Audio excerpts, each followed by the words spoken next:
Let me share something remarkable with you. Last week, a man came to me after one of my lectures. He was successful by worldly standards, wealthy, respected, accomplished. Yet there was an emptiness in his eyes that spoke volumes. He said to me, Neville, I've achieved everything I thought I wanted, but I still don't know who I am. You see, my beloved friends, this is the greatest tragedy of human existence, to live an entire life without discovering your true identity. Most people live and die as strangers to themselves, wearing masks so long they've forgotten their true face. Tonight, I want to share with you the profound truth that has transformed countless lives. The truth that will set you free from all limitations once you truly grasp it. That truth is simply this: you are the living manifestation of God Himself, temporarily dwelling in human form. Now, I know this might sound startling to some of you. You might be thinking, Neville, surely you don't mean that literally. But I tell you, with every fiber of my being, I mean exactly that. Let me share with you why this is not blasphemy, but the very truth that Scripture has been trying to tell us. You see, when God speaks of Himself in Scripture, He uses one name above all others, as I am. When Moses asked God His name, God replied, I am that I am. This wasn't just some mystical answer. It was the revelation of God's nature, and by extension, your nature. Think about it, my dear friends. What is the one thing you cannot deny about yourself? What is the one thing that remains constant throughout all your experiences? It is the simple awareness of being I am. Before you say I am rich or I am poor, I am successful or I am failing, there must first be this fundamental I am. This I am is God Himself, expressing as you. This is why Jesus said, I and my Father are one. He wasn't claiming something unique to Himself. He was revealing a universal truth about human identity. Let me share an experience that will help illuminate this profound truth. A lady came to me burdened with years of self-doubt and limitation. I asked her to do a simple exercise. For the next 5 minutes, I said, strip away every label you've ever accepted about yourself. Remove every role, every title, every description. What remains? At first, she was uncomfortable with this exercise. Like most people, she had built her identity on external things, her roles, her relationships, her achievements. But as she persisted, something remarkable happened. She touched that pure awareness, that simple I am, and in that moment she knew who she truly was.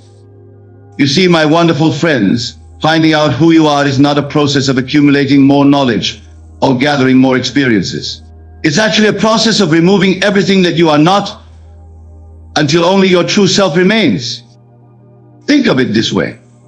If you had a golden statue and it was covered with layers of paint, finding the gold wouldn't involve adding anything. It would involve removing the layers that hide the gold. Your true self is like that gold. It's already there, perfect and complete, hidden beneath layers of accumulated ideas about who you think you are. This is why Scripture says, be still and know that I am God. Notice it doesn't say think about God or study about God. It says be still and know. This knowing comes not through the mind, but through direct experience of your own being. Let me share with you the 3 fundamental truths about your identity that you must grasp. First truth, you are not your body. Your body is something you have, not something you are. You say my body just as you say my car or my house. Whatever you can possess cannot be what you are. Second truth, you are not your thoughts. You can observe your thoughts, which proves you are the observer, not the thoughts themselves. The true you is the awareness in which thoughts appear. Third truth, you are not your roles or your story. All these are temporary expressions, but you are the eternal expresser. These truths lead us to a profound question. If you are not your body, not your thoughts, and not your roles, then who are you? This is where we must enter into what I call the sacred silence of self-discovery. Let me share something profound that happened in my own experience. One night, alone in my room in New York City, I entered into a state of deep contemplation. As I sat there, I began to strip away every concept I had ever held about myself. Layer after layer fell away, until suddenly, and I want you to listen to this carefully, I experienced myself as pure awareness, boundless and eternal. You see, this is not just theory or philosophy. This is practical metaphysics that transforms your entire existence. Let me share with you the 3 levels of self-discovery that you must navigate to find your true identity. The first level, the outer self. This is the self that most people live and die as, the personality, the social mask, the collection of habits and patterns that we show to the world. It's like an actor so immersed in a role that he's forgotten he's acting. Let me share a perfect example. A successful doctor came to me, completely identified with his profession. His entire sense of self was wrapped up in being Dr. Smith.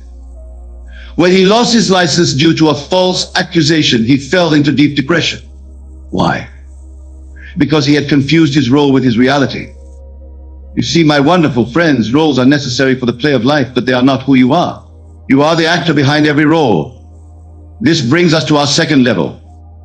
The second level, the inner self. Beneath the outer personality lies what I call the inner self, the consciousness that observes all your experiences. This is closer to your true identity. But even this is not the final truth. Think about it this way: when you say I had a thought, who is the I that had the thought? When you say I had a feeling, who is the I that experienced the feeling? There must be something prior to thoughts and feelings, something that is aware of them. This is why scripture says the kingdom of heaven is within you. It's pointing to this deeper level of self, this inner awareness that witnesses all experiences but remains untouched by them. The third level, the divine self. Now we come to the ultimate truth about your identity, what I call the divine self.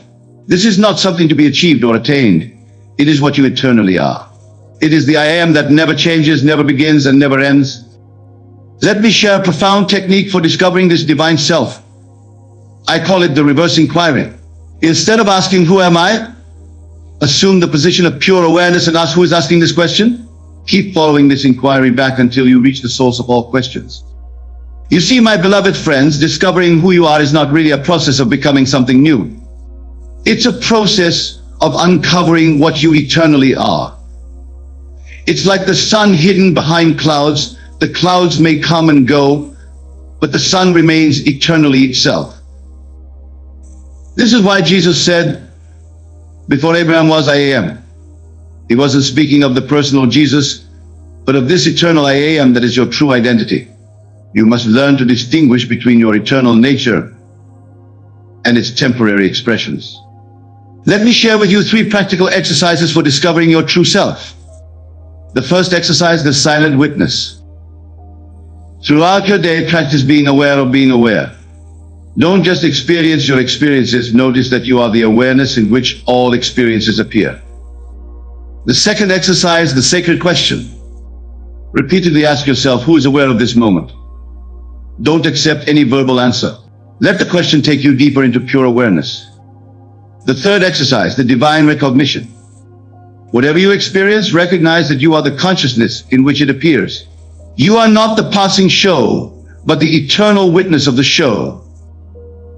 You see, my wonderful friends, most people spend their entire lives trying to become something, trying to achieve something, trying to gather experiences. But I tell you this, all that effort is taking you away from the simple truth of who you already are. Think about it. When you say I am, you're expressing the same I am that God expressed when He declared I am that I am. This I am is your true identity. Everything else, your personality, your achievements, your roles, these are merely costumes worn by the eternal I am. Let me share something remarkable about this truth. Once you discover who you really are, all effort ceases. You no longer need to try to become anything because you recognize that you are already everything. This is why scripture says, be still and know that I am God. My wonderful friends, now we come to what I consider the most transformative aspect of self-discovery, the power of recognizing your true self. This is not merely an intellectual understanding, but a living experience that will revolutionize your entire existence. Let me share something profound that occurred during one of my deep meditations. I suddenly realized that everything I had seeking, peace, joy, fulfillment, was not something to be achieved, but something to be recognized as my very nature. This recognition, my dear friends, is what I call the ultimate revolution. You see, there's a fundamental difference between knowing something intellectually and recognizing it as your very being. Let me illustrate this with a story that perfectly captures this truth. A lion cub was raised among sheep. It bleated like a sheep, ate grass like a sheep, and thought itself to be a sheep. One day, an adult lion saw this peculiar sight and roared with laughter. The cub, frightened, tried to bleat and run away. The adult lion caught him and dragged him to a clear pool of water. For the first time, the cub saw his own reflection alongside the adult lion's. In that moment of recognition, something profound happened. The cub didn't become a lion. He recognized that he had always been one. This, my beloved friends, is exactly what must happen to you. You are not becoming God. You are recognizing that you have always been the very expression of God himself. This is why Scripture declares, "Know ye not that ye are gods?" Let me share with you the 3 stages of self-recognition. The first stage, the recognition of presence. Begin by recognizing that before you are anything, you are. Before you are male or female, rich or poor, successful or unsuccessful, you simply are. This pure sense of being, this I am, is your first clue to your true identity. Think about it. You never experience yourself as absent. You might experience different states, different circumstances, but you never experience your own absence. This is because you are the eternal presence in which all experiences appear. The second stage, the recognition of awareness. Now go deeper. Recognize that you are not just present, but you are aware. This awareness is not something you have, it is what you are. Everything else appears and disappears in this fearless awareness. But the awareness itself never changes. Let me share a practical exercise I call the awareness watch. Throughout your day, whenever you remember, notice that you are aware. Don't try to analyze or understand awareness. Simply recognize that you are the awareness in which everything appears. The third stage, the recognition of identity. This is the deepest recognition that this awareness, this presence, is not just a quality you possess, but is your very identity. It is the I am that God declared himself to be. You see, my wonderful friends, most spiritual seekers make a fundamental mistake. They try to reach God, try to connect with God, try to become one with God. But I tell you this, you cannot reach what you already are. You cannot connect with what you've never been separated from. You cannot become what you eternally are. Let me share with you what I call the 3 great illusions that prevent self-recognition. The first illusion, the illusion of separation. You believe you are separate from God, separate from your good, separate from what you desire. This is the fundamental illusion that must be dissolved through self-recognition. The second illusion, the illusion of becoming. You believe you must become something other than what you are. This keeps you perpetually seeking, never finding. The third illusion, the illusion of distance. You believe that what you seek is far away, in some distant future or place. This prevents you from recognizing what is already here, already you. Now let me share with you a profound technique for dissolving these illusions. I call it the recognition practice. Sit quietly and follow these steps. Recognize that you are aware right now. Recognize that this awareness is not something you created or achieved. Recognize that this awareness is the same awareness that God declared as I am. Recognize that you are this I am. You see, my dear friends, the scripture says, "Be still and know that I am God." Notice it doesn't say become God or reach God, it says know. This knowing is recognition. Let me share something remarkable about this recognition. When you truly recognize who you are, everything changes while nothing changes. The world remains exactly as it is, but your experience of it is completely transformed. Consider this profound truth. The sun doesn't need to do anything to be the sun.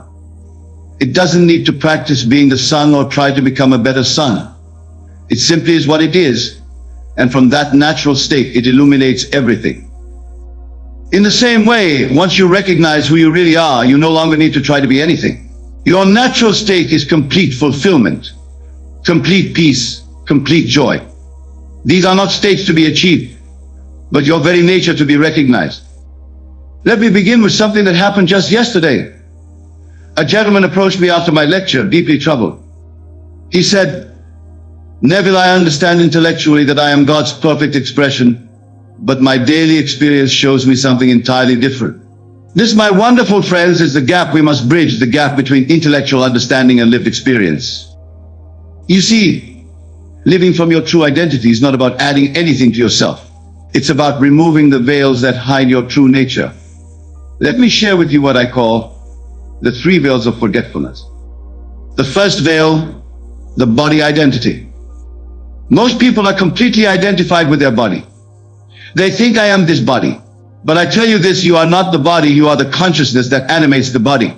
Your body is in you, you are not in the body. Let me share a profound exercise I call the consciousness shift. Throughout your day, whenever you remember, shift your identity from body to consciousness. Instead of thinking I am walking, recognize I am aware of walking. Instead of I am eating, recognize I am aware of eating. You see, this simple shift begins to loosen the grip of body identification. It's like stepping back from a movie screen and recognizing that you are the awareness in which the movie appears. The second veil, the thought identity. Deeper than body identification is thought identification. People believe they are their thoughts. But ask yourself this, if you are your thoughts, who is aware of the thoughts? Let me share something remarkable about thoughts. They come and go, appear and disappear. But you, the awareness in which thoughts appear, remain constant.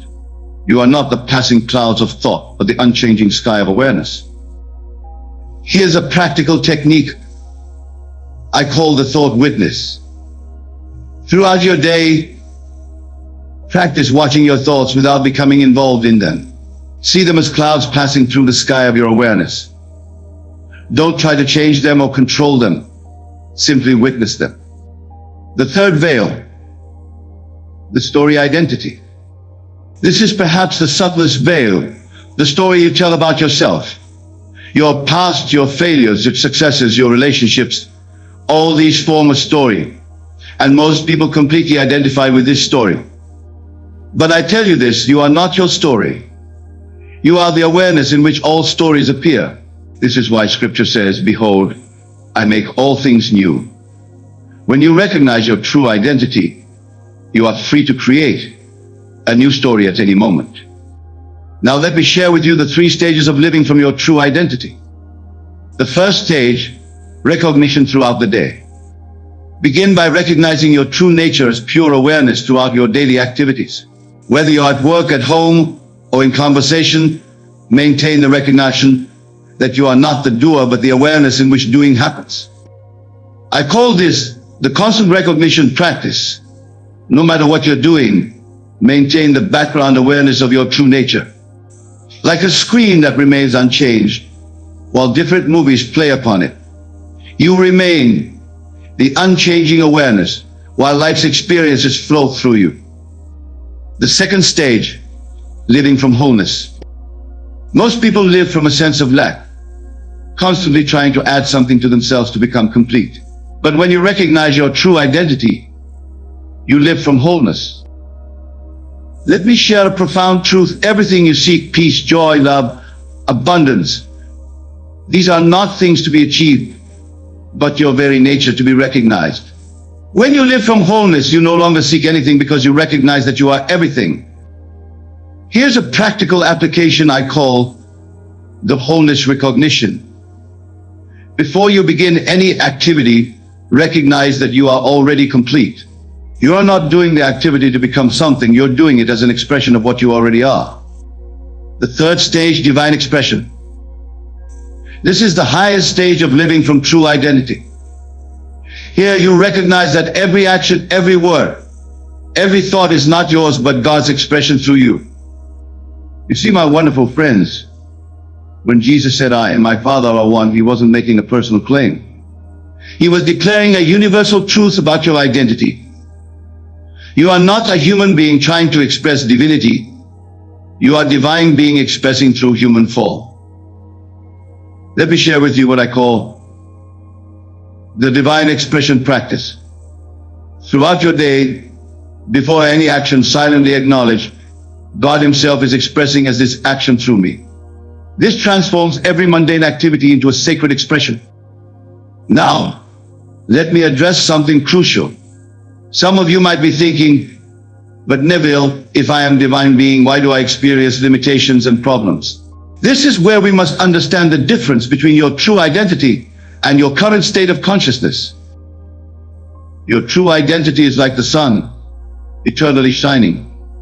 But your state of consciousness is like the clouds that can temporarily obscure the sun. The sun hasn't changed or diminished, it's simply hidden from view. This is why Scripture says, put off the old man and put on the new man. The old man is your limited state of consciousness, the new man is your true identity as divine being. For you see, while your true identity never changes, your experience of life is determined by the state of consciousness you occupy. Let me share something remarkable that happened during one of my experiments with consciousness. I was in New York, physically present in my small apartment, but I had learned to occupy the state of consciousness of being in Barbados. Within weeks, against all physical evidence and probability, I found myself actually in Barbados. This, my dear friends, is the power of consciousness. You see, states of consciousness are like rooms in a vast mansion. Your true identity, the I am, is the inhabitant who can move from room to room. Let me share with you what I call the 3 levels of conscious transformation. The first level, recognition of states. Most people are completely identified with their current state. If they're in a state of lack, they believe they are lacking. If they're in a state of illness, they believe they are ill. But I tell you this, you are not the state. You are the awareness that can occupy different states. Let me share a practical technique I call the state observer. Throughout your day, practice observing your current state without identifying with it. Instead of saying I am depressed, recognize I am aware of experiencing a state of depression. This simple shift begins to free you from identification with states. The second level, movement between states. Once you recognize that you are not the state but the occupant of states, you can learn to move between them at will. This is what Scripture means when it says, in my Father's house are many mansions. Here's what I call the state shift practice. Choose a state you wish to occupy, let's say the state of abundance. First, recognize that this state already exists. You're not creating it, you're moving into it. Then ask yourself, what would I be thinking, feeling, and experiencing if I were in that state right now? You see, my beloved friends, this is not imagination as people commonly understand it. This is the actual movement of consciousness from one state to another. The outer world must then reorganize itself to match your new state. The third level, permanent transformation. This is the highest level of conscious transformation, where you learn to stabilize in higher states of consciousness. Let me share something profound about this level. Most people visit higher states occasionally, moments of peace, joy, or clarity, but they don't know how to remain there. They're like someone who visits a beautiful mansion but doesn't know they can live there permanently. I call this the divine occupation. It's the art of not just visiting but occupying divine states of consciousness. Here's how you practice it. First, choose a tuned state. Let's say the state of perfect peace. Second, recognize that this state is your natural state as divine being. Third, instead of trying to achieve peace, assume you are peace itself. Fourth, live from this assumption regardless of external circumstances. Now let me share with you what I call the 3 obstacles to transformation that you must understand and overcome. The first obstacle, mental habits. Your old patterns of thinking will try to pull you back to familiar states. This is why Scripture says, be ye transformed by the renewing of your mind. Let me share a technique I call the pattern breaker. Whenever you catch yourself in an old thought pattern, stop and ask who is aware of this pattern. This immediately shifts you back to your true identity as the awareness. The second obstacle, emotional attachments. Even when we want to change, We often have hidden attachments to our current state. This is why Jesus said, "Let the dead bury their dead." Practice what I call the emotional release. Recognize that your emotions are not you. They are experiences passing through you. You can let them go because you are the unchanging awareness in which they appear. The third obstacle, physical evidence. The physical world will continue to show you evidence of your old state while your new state is taking root. This is where most people falter. Remember this profound truth: the physical world is not the cause of your state of consciousness. It is the effect. When you maintain a new state despite contrary evidence, the evidence must change to match your state. Let me share with you the 3 laws of conscious transformation. The first law, the law of consciousness. Whatever state you occupy in consciousness, you must express and experience. The second law, the law of assumption. You become what you assume yourself to be. The third law, the law of expression. Your outer world is the expression of your inner state. My dear friends, tonight we enter into the very heart of conscious transformation, the practice of perfect states.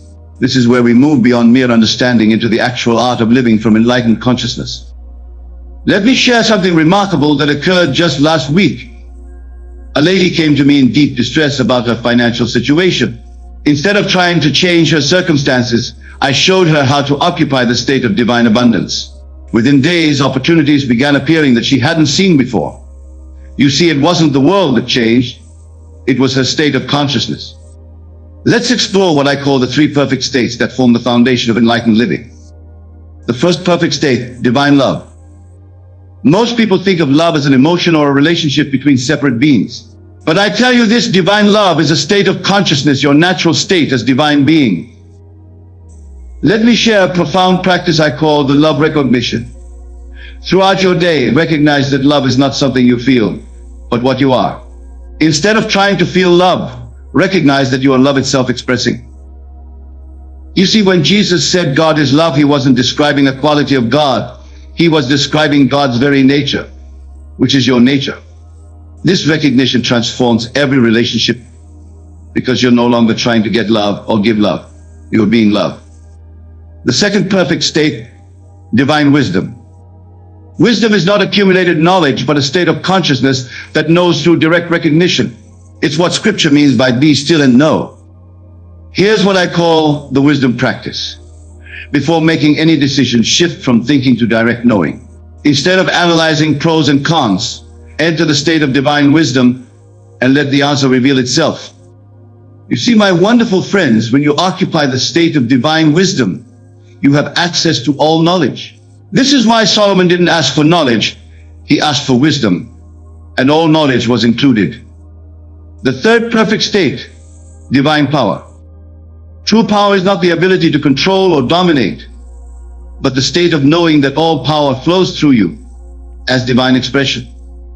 Let me share the power recognition practice. Throughout your day, recognize that any power you express, whether thinking, speaking, or acting, is not your personal power, but divine power expressing through you. Now, let me share with you the 3 stages of practicing perfect states. The first stage, recognition. Begin by recognizing that perfect states are not something to achieve, but your natural condition to realize. Like the sun doesn't practice shining, it simply is light. You don't need to practice perfection. You need to recognize your perfect nature. Practice what I call the perfect recognition. Throughout your day, before any activity, recognize, I am the perfect expression of divine being expressing as this activity. The second stage, occupation. This is where you learn to fully occupy perfect states regardless of external conditions. Most people let circumstances determine their state. But I tell you this, you must determine your state regardless of circumstances. Here's a profound technique I call the state occupation. Choose a perfect state, let's say divine peace. Now occupy that state completely, letting go of all resistance to current conditions. You're not trying to change conditions, you're occupying the state that will naturally transform them. The third stage, expression. This is where perfect states become your natural way of being. You no longer need to think about occupying them because you recognize they are your true nature. Let me share what I call the three aspects of perfect expression. First aspect, spontaneous expression. Perfect states express spontaneously without effort or planning. Second aspect, complete expression. Perfect states express completely, not partially or gradually. Third aspect, eternal expression. Perfect states express eternally, not temporarily or conditionally. Now let me address something crucial about practicing perfect states. Many people ask, but Neville, how can I maintain perfect states when the world shows me imperfection? Remember this profound truth: the world you see is the outpicturing of your state of consciousness. When you occupy a perfect state, the world must transform to match that state. This is why Scripture says, "Be ye perfect as your Father in heaven is perfect."